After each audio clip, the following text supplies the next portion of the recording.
Saudaraku, salam ketemu kembali dari Ilmu Alamiah Kakek. Di sini saya akan membuka suatu rahasia kata orang, tapi sebenarnya ini bukan rahasia karena ini alam ya, alam yang bekerja. Apa itu yang akan bicarakan? Nanti kita bicarakan sama-sama ya. Yang pertama adalah proses bagaimana terjadinya pupuk organik. Kalau orang bilang itu pupuk organik, kalau saya bilang adalah pupuk alami. Kalau organik terlalu keren bahasanya, saudaraku. Jadi begini, saudaraku ya. Ini adalah sampah ya, saudaraku ya. Sampah yang saya kumpulkan di bawah batang sawit. Bawah batang sawit ya, saudaraku. Untuk apa saya kumpulkan di bawah batang sawit?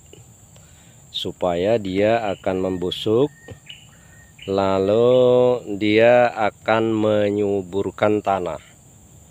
Dan ini sampah ini bukan pupuk sebenarnya ya. Nanti kita ungkap supaya kita agak mengerti sedikit saja tentang ini ya. Apa yang mau diungkap itu, Bang? Begini ya.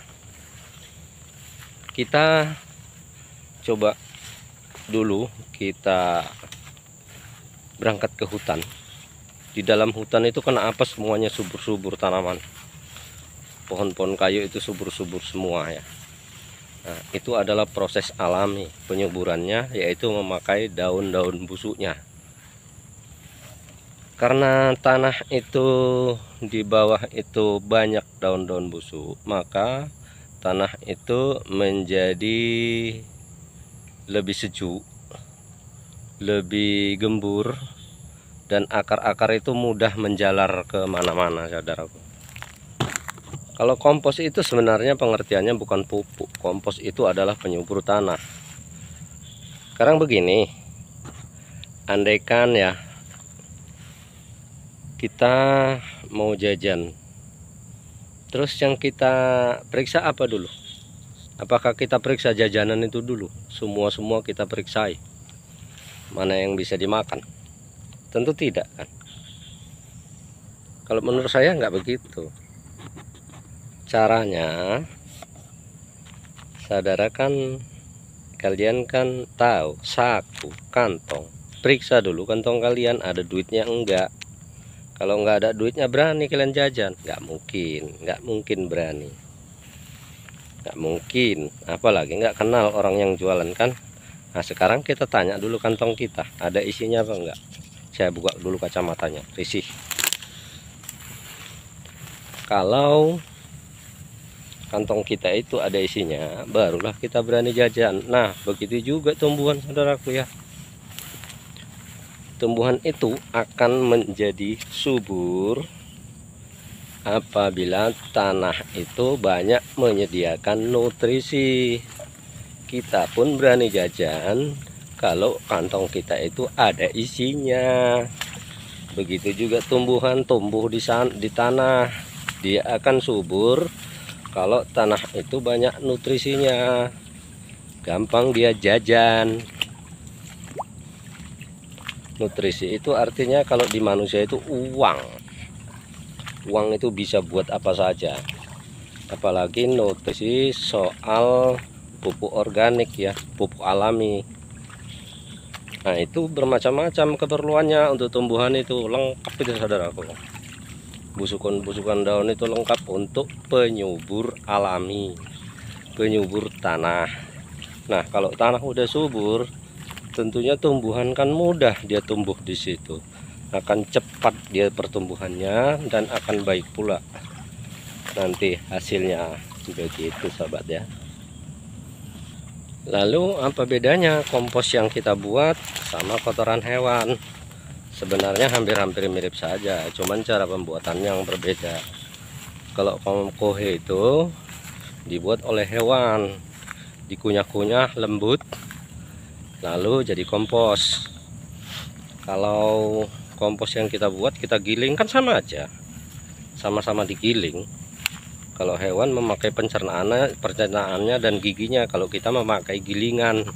Cuman daya atau kadar panasnya itu kalau kita buat itu dia perlu waktu beberapa hari untuk menghilangkan apa namanya itu, untuk menghilangkan kadar alkohol ya, seperti tapai misalnya, itu kadar alkohol atau amonia panas.